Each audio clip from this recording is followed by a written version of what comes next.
What's up? How you doing? Here we are, Monday. Nice day today. Beautiful weather. Little motorcycle there going by. Guy's going back to his mom. Anyway, got a bit of a breeze going from west to east. Feels really nice out here. Bought some chicken over at the market this morning, and we're gonna cut it up into cubes, or close enough to cubes, and then we're gonna marinate for many hours, and then I'm gonna skewer, and then I'm gonna cook, and then we're gonna eat, digest, and then whatever happens after that. So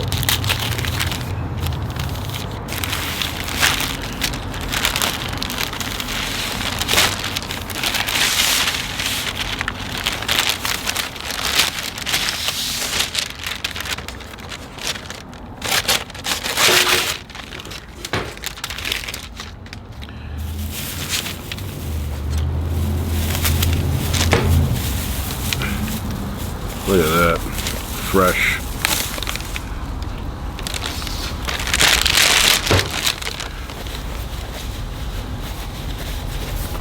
I'm not a fan of touching the chicken. Just slimy, and you know, can't get a grip on them.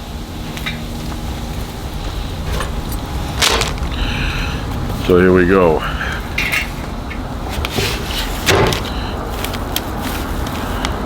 Get that, you can't get a grip. It's like a fish out of the water, all slimy.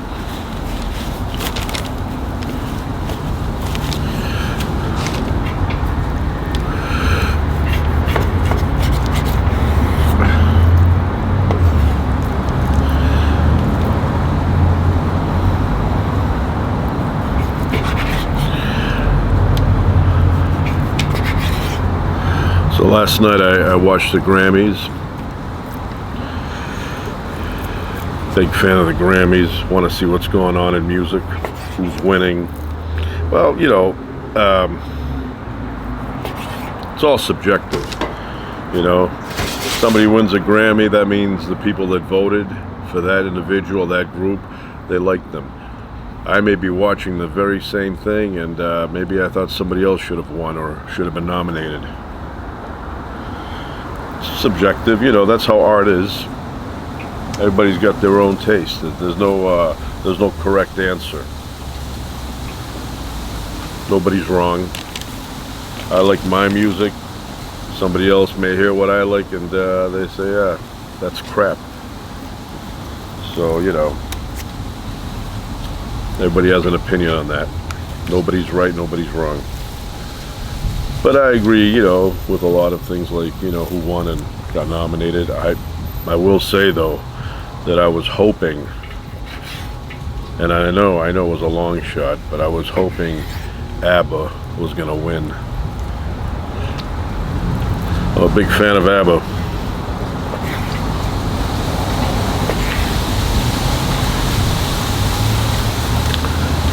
I've been a fan of ABBA for a very long time. Matter of fact, when we go on a long road trip,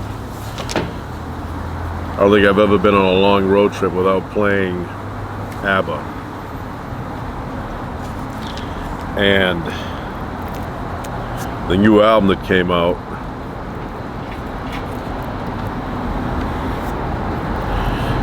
Voyage there, I was very surprised. A lot of times people, they're not active in music for decades, and then they think, okay, I'm going to make something now and release it, and it's not as good as the old stuff. This one was as good. Very good.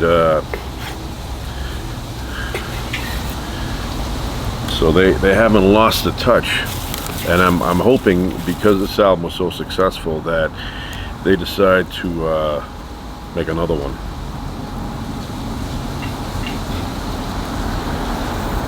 The blonde one there, Agatha, I don't know. She was a very good-looking woman back in the 70s. Still good-looking now, but, you know, a little bit older.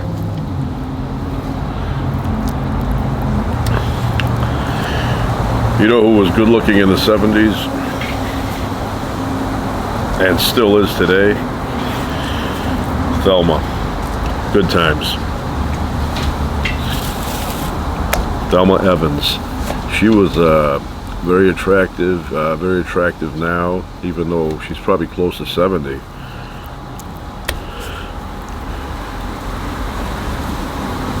I don't know whatever happened to her. Stopped with the acting, I don't know.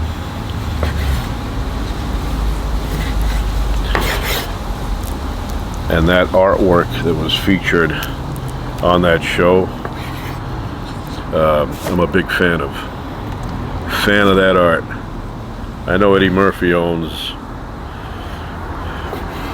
the original painting from that show, the closing credits. But he does not own the painting that was featured on the show. That was a replica that they had, but the same guy drew it. It wasn't like they put it in a Xerox machine and made a copy. So Eddie Murphy has the original. Big fan of Eddie Murphy. I wish he would go on the road and do another tour. You know, they get older, they don't know what else is funny. I mean, they've used all the stuff up and then it's filler. It's like music. And this doesn't count for everybody, but in music, about 5 years you're hot, if you're good. 5 years. And then kind of fade away slowly. You still put stuff out, but it's not as good as the 5 hot years.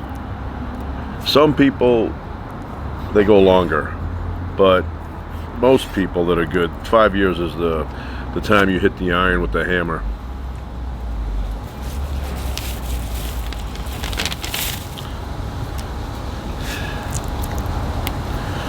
I know Barry Manilow's sitting somewhere agreeing with me right now.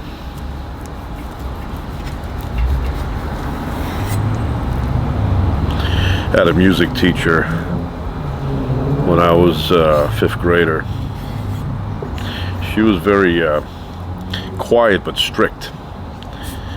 If you would start, and she had these glasses that reminded me of cough syrup, prescription strength.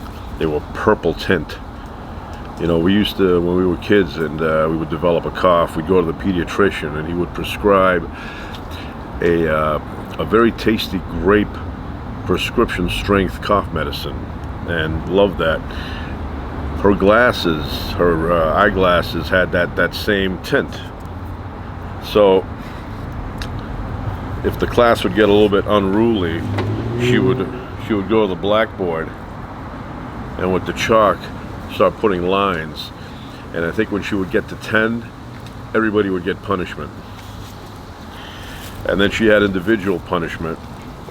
And her favorite go-to punishment was not repetitive writing, it was repetitive initials. So she'd give you graph paper, and you'd fill up all the little squares with your initials. Sometimes it was back and forth. They got rid of that kind of stuff.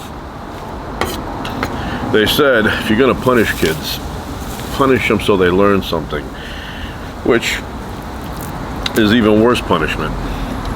Imagine sitting there and they say, do extra math homework tonight. You know, be like, let me do my initials instead.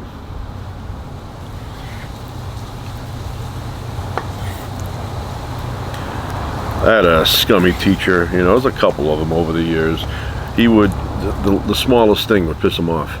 And then he'd make you go out on the football field in the back and collect little pieces of litter, little bottle caps, whatever, and then he would make it look like he was in the room somewhere waiting for you to finish so that you wouldn't leave. He would say, when you're done, come see me in my room. And you're like, okay. He'd go back to his room there, and they'd tell you, oh, he left about an hour ago. Just could not stand that guy.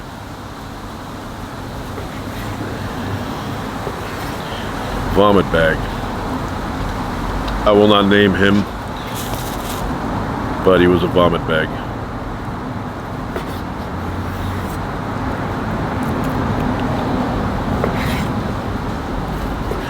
But I did have, a few good teachers that to this day stick out, and they taught well, very interesting people, and personally they were good people, not just good teachers. One of them has passed away, died. That's what that means. But he was a nice guy, very concerned about, anything going wrong with you, or would always ask kids that if he felt something was up. Nice guy. Vietnam vet. Anybody who knows me, who's watching this right now, knows exactly who I'm talking about. Then I had another teacher who taught current events, kind of like modern day history. And I love that class. Once a week we would get a brand new copy of Time magazine,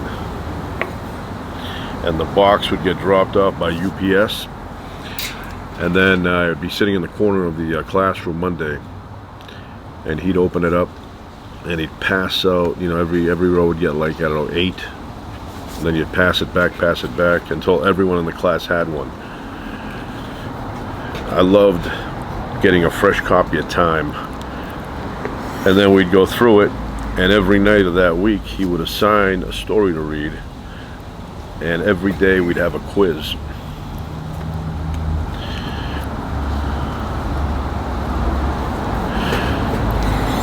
I remember one specific time, this was a long time ago, he asked something about the picture Oil Can Void. Boyd, is that his name? And I thought it was just one word, and I wrote it all together, the Oil Can Void or something, I thought it was like some kind of, I don't know, like a Russian name. And even though it was correct because he knew what I was talking about, he looked at the spelling, he goes, no. He goes, that's ridiculous, I'm not giving you that. He goes, no. It's like, what kind of spelling is that? And then I looked it up and I go, oh, that's a nickname. I thought it was Oil Can Void.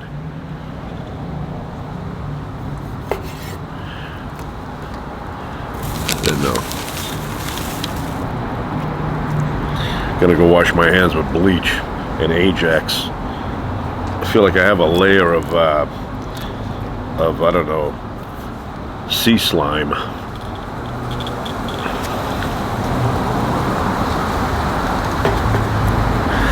I'm fascinated with extreme areas of the planet. For example, last night I was watching something on YouTube about the Barren Strait, and they were saying that in the winter time that area freezes, and if it's cold enough, the ice is thick enough, you could walk across if you had the nerve to do it. But they said it's illegal. I think Russia has a law. Apparently they think people want to get into Russia from the US, so they have a law. And maybe the US has one too. But there's been people who have attempted it and succeeded walking. It's 55 miles. A couple of guys fell through. I don't know what happened to them. Somebody pulled them out or they drowned, but they fell through. But that's a difficult walk, 55 miles on on a surface that's cold and in places slippery, very difficult. But I'm fascinated with places like that. I would love to visit the edge there, and I wouldn't walk on it because I know for me the ice would break, so I wouldn't walk on it. But like to visit places like that, the extremes, like was it Barren, that town up in northern Alaska. I'd like to go there, maybe get a sandwich or something. Starbucks. There's a town up there, but extremely cold, very cold up there. But I guess there's an oil industry up there, so there's people that make a good living up there. But I'd like to visit places like that. Problem is, no one wants to go there. No one I know. When I was younger, if you told me pack a bag We're going to take off and go to some extreme location, like maybe an island off the coast of Antarctica, or what is it, that Ellesmere Island up in Canada. And they said do it right now. I would have gotten, I used to do a grocery bag, 4 fingers from the top, anything that could fit within that area, that's what I would take with me, no matter how long the trip was. Now if the trip was very long, somewhere along the line I would find a dry, not a dry cleaners, I'm not the Jeffersons, laundromat, you know, and I'd go there for a couple hours, clean all my laundry with Tide and some Downy, and then I'd dry them, fold them up, put them in the same bag, and continue, and then repeat later on. I would never bring too much stuff, it slows you down. Anyway, I have marinating material here that I've already mixed up. So now I'm going to mix up this chicken here and leave it for a few hours, and then I'm going to skewer it later on. So that's it for this moment.